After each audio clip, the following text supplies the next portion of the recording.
All right, welcome back to AM Live. You're looking at devolution 10 years on. I was just going through some of your comments. I won't be able to pull up the Facebook on the screen here, but I do have Twitter open. Let me see. Here we go. And a couple of thoughts. Turi Katana says, maybe devolution came way too early. Seems we were not ready for it. Mkenya Daima says, corruption needs to be celebrated. Corruption money devolved to make at least 47 billionaires mashinani. Besides that, devolution has been an epic failure. I suppose he's being sarcastic. Sami says, yeah, both positive and negative. The latter carrying the load of it all, because we had asked, have you felt the impact of devolution? 10 years on. Bogonko says, we devolved corruption and drew a thick line on the ground on matters concerning development. Sickening. Let me see. Felix Brighton says, devolution has turned this country into corruption arena since there is only duplication of roles between the national government and the county government, overburdening the taxpayers. Let me look at a few on Facebook. Sorry, let me leave you with the poster as I do that. On Facebook, we have Aswani Faye, who says, I only salute Uhuru Muigai's 10 years. In my area, water projects were established and supply of chlorine was ensured. Road construction that saw my area get a flyover.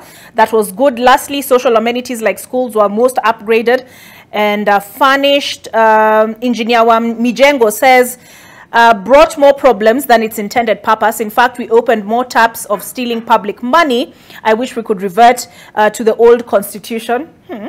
Edwin Okongo says, devolution was the best plan ever to uplift neglected regions in the country after the fall of the Kanu era, where development only went to those who sang the same chorus with those in power. We have had its best and worst shares with corruption, negatively impacting what was meant to be the game changer in governance and development. Lack of political there's a word missing there, I suppose, Edwin, from leaders, especially in the central government, has, I suppose he means political will. Lack of political will from leaders, especially in the central government, has also affected devolution. He says, yes, he has felt its impact. Arabu Edwin says, corruption and retrogressive ethnicity is pulling us behind, though. So many, I don't think I'll go through. Can I just do two more? Devolution has made the government resources accessible at the village level. However, it has increased corruption since there is no vetting done to MCAs to ensure successful implementation and effective use of allocated resources. Geoffrey Makori says devolution was a good idea, but people are steering it. They don't understand it properly. Okay, sawa. Somebody says what they're feeling is the building of nursery schools. And Nico Mikadze says devolution was felt from its beginning. Okay. So I will leave it there. Although Hilary Balala, interesting comment here. He says nothing at all. So he says he has not felt the impact of devolution. The important sectors like health, there are no drugs. Education, they build only ECDs and only feeder roads. So this is Hilary Balala. I will go through more comments, but you've had the sentiment. A lot of concern around the issue of devolved corruption. Okay, even my poster here is not cooperating with me. I will see what to do, but let me just pull this one up here. There we go. Is it, you know, county assemblies are ideally the ones who are supposed to be providing oversight. Correct. Of the county executives. Correct. Have you failed in that function? No, we haven't failed. And just before I come to that, let me talk about something that the chairman has talked about. Fears by the national government that in case they devolve this and this, then it may jeopardize the national government strategy on development. But I want to say this. All projects in Kenya are implemented in a ward. They are not implemented in Kenya. They are implemented in some ward, in some sub-county, in some county. And therefore, it is important for the national government to even it may not collaborate to even get the views of the people where that project is being implemented. And Chair said, well, part of the fear again is that if you give the governors this money, then MCAs will scramble for it because of interests. Obviously, politics is about interests. Doing a 500 million single KIPE project in a county versus doing 20 of them or 30 of them in a county, squarely lies on the interests. The interests and other factors in that particular county. It may be possible that some counties need more than one, or some counties need maybe smaller ones to cater for the specific needs of that particular county. Now, to the issue of corruption and oversight and failure by county assemblies and MCAs to oversight and to curb corruption in counties. First, I want to say this. Corruption is an international problem. Corruption is not only found in the counties. Therefore, you said it's an international problem. It is an international problem. It occurs everywhere. So, now looking at the counties and corruption in counties, all we need to do is put in measures to curb corruption. And again, look at the body responsible for fighting corruption. It is the EACC. Look at the way it has structured its administration. You find the main office is in Nairobi, the headquarters, then it operates in the regions. If we want to fight corruption, then we should devolve EACC. That doesn't mean that it goes to the county government. No. Let EACC form desks. Let EACC form centers. Let EACC form offices in all counties in Kenya, such that it will be involved in monitoring the day-to-day activities that are happening in every county and coming up with measures to ensure that that corruption is curbed. Number two, this corruption thing and oversight. Currently, county assemblies are not able to offer effective oversight. This is the reason. When you look at the way the county governments are structured, an MCA is part of the county government. The county assembly is part of the county government. So what that means is that I head the county assembly, I am part of the county government that I'm supposed to oversight. When it comes to finances, for the county assembly to get money, the CEC finance has to sign. And this is the person that is in charge of the finances in the county government. If the CEC finance today refuses to approve a financial request for the county assemblies will go dry.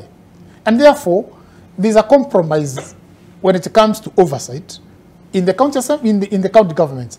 Our proposal has always been, please, this thing you're calling separation of powers, let it be real. Let county assemblies exist as county assemblies and let county executives exist as county governments. Let us have full autonomy. Let county assemblies operate autonomously, such that we don't have to go to the governor, we don't have to go to the county executive to have our finances. We don't have to be part of the county government, for instance. Let us have a structure like the national government, where we have the executive on this side and we have the legislative body on the other side. That way, we shall have more powers. That way, we shall be, we shall be at liberty to oversight, to even assist in fighting corruption. But things as they are today, with this arrangement, oversight is highly compromised. Of course, looking at, you've raised the issue of the clamor, the clamor for pay, the trips, yes, and all that. I agree with the members of the county assemblies and their enormous responsibility, being the grassroots leaders. And when I look at what they're paid, I disagree. I disagree totally with the with the pay with the government when it comes to their pay. These benchmarking trips, at times they've been blown out of proportion.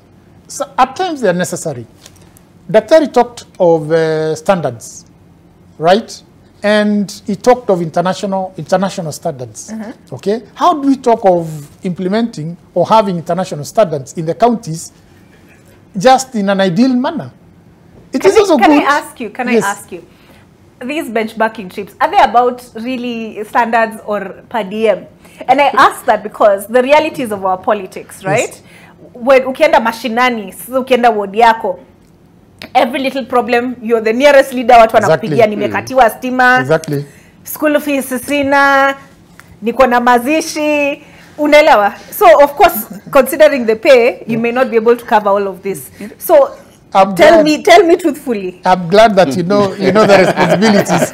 I'm glad that you know the responsibilities that MCAs have been bestowed with. Now, the benchmarking trips are benchmarking trips, but just like you know, SRC has provided some rates. So, and by the way, they are not very common. I don't think in the second and third assemblies we have had any county assembly going on any benchmarking trip. Those were trips that were done and maybe abused in the first assemblies, 2013 to 2017. So everyone thinks that benchmarking is a way of making money and all that. Fine. Currently, you may find county assemblies going to some abroad country or overseas country, not necessarily for benchmarking. We also go for training, right? We also go for other things. We go for conferences, right? Just like we're having a devolution conference in Gishu, Tanzania will have a conference for their local authorities and they will invite us. Rwanda, by the way, a very good example of local councils. If you want to learn something about local councils, I think Rwanda provides a nice platform around environmental management. Right. So you'll find us getting invitations to attend such conferences. And you shall go. Kanyaga, break to hapo, because now I'll come back with you now on the issue of reported blackmail of governors. Tutarudi hapo. But first, I'd like you to come in, Wakili, at this point. There's something in one of the comments, and I've been forced to pull up my Facebook because the comments are so many. But somebody said, there's been a return to Moi era type politics because devolution, they say, was intended to make it such that even if it is not your community in power, all of us reap the benefits of government, right? Development. Remember, northeastern people would say, unarudi Kenya, because they felt they were not part of Kenya in terms of development. So the devolved units were meant to cure that, what do I call it? That political reward. Patronage. Yes, patronage. Exactly, that's the correct term. But now, when we see it, I remember the first county governments that came into when they came into office, we would see them march, even with senators, to the Supreme Court on the issue of division of revenue. Now we are seeing when the president goes work on these working trips to the counties, there's a list. Anasema wameniambia shida zenu, mnataka hii barabara. Have we moved back in time? No, I don't think so. What I think is happening is because the economy is fairly constrained, there is a much higher demand for services than before. You must remember that although we devolved and also adopted the new constitution, we did not change our habits. And that's where the problem is. We continue, for instance, to have ethnic leaders who are like the representatives of the region. I think you've seen that. And that seems to be a very Kenyan practice of politics. So we must accept that we have not really major shift in terms of the way we think, the demands we make on political leaders. We have not changed to follow the way the Constitution requires, an accountable, equitable system that's not based on who you know. we are still at that stage where we are very much into who we know, you know, and that's why the MCA is having all those demands. He must attend everybody's funeral. He must contribute to every harambe, every graduation, wedding, and all that. And that's for all elected leaders. That's for all elected leaders. So we must accept, and that's why we had wanted the civic education to be carried out national in a very massive manner. For actually, the initial design was for 15 years, but it was not funded at all. And you can imagine why it was not funded, because there are people who did not want that thinking to come in. Thinking where you get services on the basis of need and on the basis of properly you know, identified needs, as well as proper budgeting, proper procurement, you know, all that. That still has not happened. So I would not say we are going back to Moi era, and I don't think we can ever go back to the Moi era. The new constitution is a game changer in very many ways. But we must understand that change takes some time, especially social change. And that's what we are going through. We expect maybe with better education, better exposure, the change will come, and people will actually hold people accountable for the responsibility they have given them without adding others, like, you know, these informal MP responsibilities. Yes. If today you said you are an MP who just wants to go and pass laws in parliament, you will not be elected in the next term. Yeah. The guy who goes to the funeral is the one who will be elected, you know. Yeah. So we must accept that, and that goes all the way even to the president level. He has to be seen to be on the ground. He has to be seen to be supporting this area, this region. And people actually make demands. They say, we elected you, you have not come to our region, you know, you have let us down. And that seems to be agreed by everybody, that it is wrong for him not to have come to your region. But why shouldn't he stay in Nairobi and just deliver the services? So it's a cultural thing also. So we must appreciate there is the law, and then there is the culture, then there are the social practices, all which must change so that we go to the new land, the Canaan that we have been talking about. So I think that's our challenge. Socially, we have not agreed to these things. And you see that because we came from a communal society kind of setup, we are not an individual society like we have in the West. We are a communal society, by the way we are organized as Africans. That's why even for you, as you are here, there are some school fees you may be paying for some distant cousin. And if you don't pay, people don't want to see you in the village, you know. So we have that kind of social setup. Then the politics of patronage is very deeply entrenched. And that's part of why corruption is very difficult to fight, you know. Because you have a situation where, for instance, you're a governor, and we have seen governors who are very straightforward, people of integrity, very well qualified, very able, and we have seen the hell they have been taken through by MCAs. MCAs who want favors and who insist if you don't deliver these favors, we are going to impeach you. We have had a recent case, just the other day. You know, I don't want to mention the county. But that is the situation we are in. And I think that goes to all the leaders, without exception. And that's not just leaders in government, even leaders in opposition. You're actually told, if you don't come for this Harambe, forget you being re-elected next time. You know, so you find even if you check the behavior of politicians in government and politicians in opposition, there is no difference in terms of patronage politics. They all seem to believe in patronage politics. You know, where you go and buy your way into power by winning people's hearts by distributing favors, you know, or giving goods and all that kind of thing. Now, to get that kind of money, you must have some illegal source, because your salary can never be enough, you know. So until, as a Kenyan society, we agree, we don't want those favors. Therefore, we want politicians who will come and deliver services, make laws, represent us in parliament, and we are not going to make extra demands on them. And if they get engaged in corruption, we are going to really deal with them, you know. So that's where the problem is.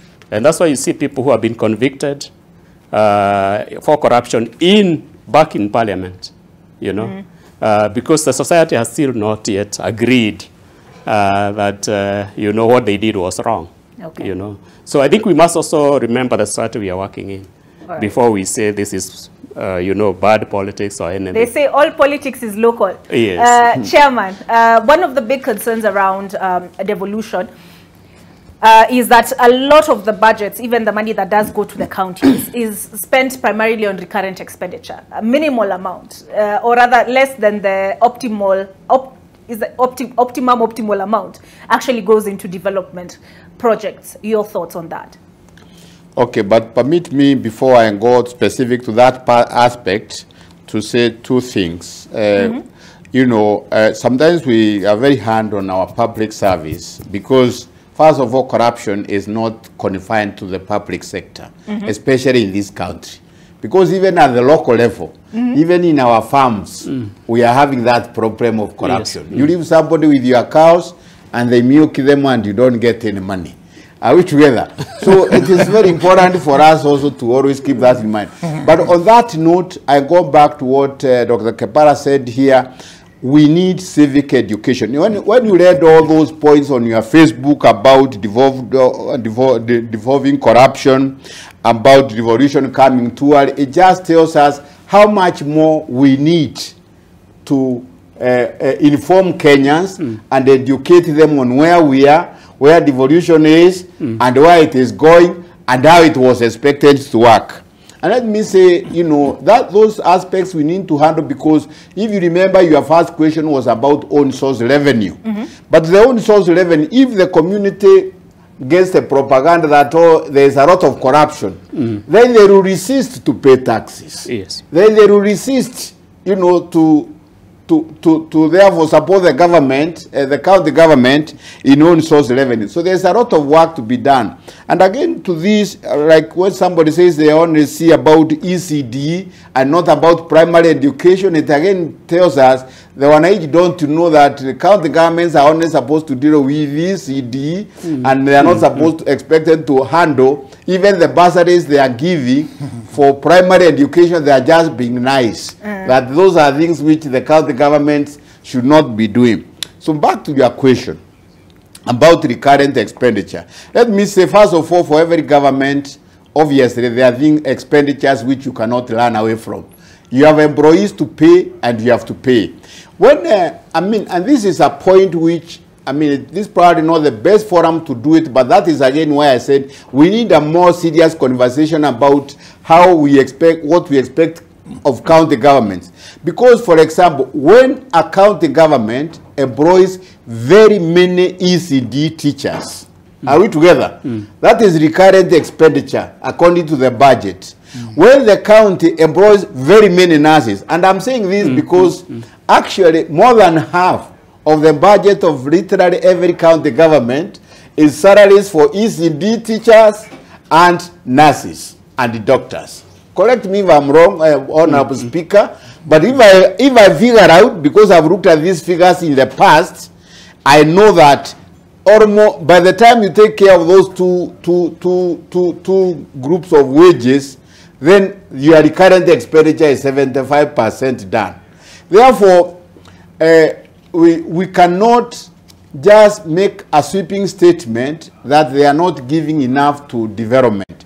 I think the only thing we can complain is what they have budgeted for development, we want it implemented. Yes. Okay? But those percentages, they are there, they are useful signals, they are useful guidelines, but we must use them very judiciously in judging whether a county government is doing a good thing or a bad thing. Because also, again, for example, now when there was drought, okay, counties then spend much more money in drought activities.